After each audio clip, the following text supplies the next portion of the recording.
اس کائنات میں ہر شے کو فنا ہے. جو آیا ہے اس نے جانا ہے، بلکہ بقا کا دار و مدار ہی فنا پر ہے. جب تک ایک شے فنا نہیں ہوتی دوسری شے بنا نہیں کرتی. گندم کے خوبصورت دانے خود کو زمین کے سینے میں فنا کرتے ہیں تو لہلہاتے ہوئے کھیت تیار ہوتے ہیں. آپ کا بھولا بھالا بچپن، معصوم بچپن خود کو فنا کرتا ہے تو جوانی آتی. جوانی خود کو فنا کرتی ہے تو بڑھاپا آتا ہے، اور بڑھاپا خود کو فنا کرتا ہے تو پھر موت کی منزل. یہ چار ہی انسان کے زمانے ہیں. پہلا زمانہ جوانی، بچپن، پھر دوسرا ہے جوانی، تیسرا ہے بڑھاپا، چوتھا ہے موت. بچپن، جوانی، بڑھاپا اور موت. اب جتنے حضرات یہاں بیٹھے ہیں جس مرتبہ فکر کے بھی ہیں، مجھے سوچ کے بتائیے کہ جو چار زمانے ہیں کیا چاروں ایک ہو جائیں؟ کیا کچھ فرق نہیں ان چاروں میں؟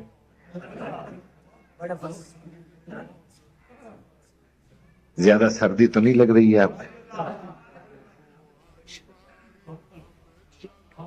اس لیے کہ ایک تو ٹھنڈک، پھر نسیم کا سامنا. اب سلوات نکلے زبان سے تو کیسے نکلے؟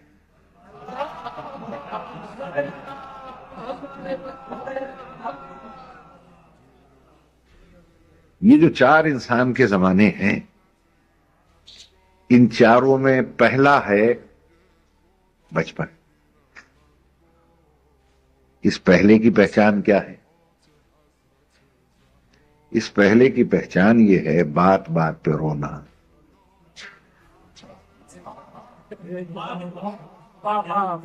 کوئی شے مانگنی تو رونا، کوئی شے طلب کی تو رونا. اچھا، رونا بھی دو قسم کا ہے. ایک رونا وہ ہے جو ہم سب کو یاد ہے، اور ایک رونا وہ ہے جو کسی کو یاد نہیں.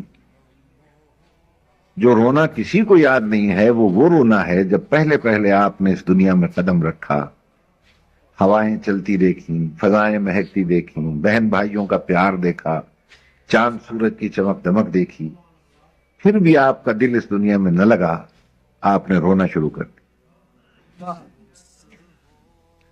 رونا اس بات کا ہے کہ دنیا کو اپنا پہلا رونا یاد نہیں ہے. اگر دنیا کو وہ پہلا رونا یاد ہوتا کبھی دنیا رونے کو برا نہ کہتی.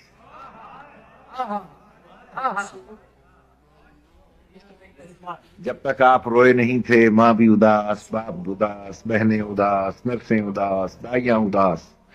تو کیوں اداس ہو کہ زندہ نہیں بچے گا؟ کیوں نہیں بچے گا کہ رویا ہی نہیں. پر جب رونے لگ گئے مبارکبادیں شروع ہو گئی.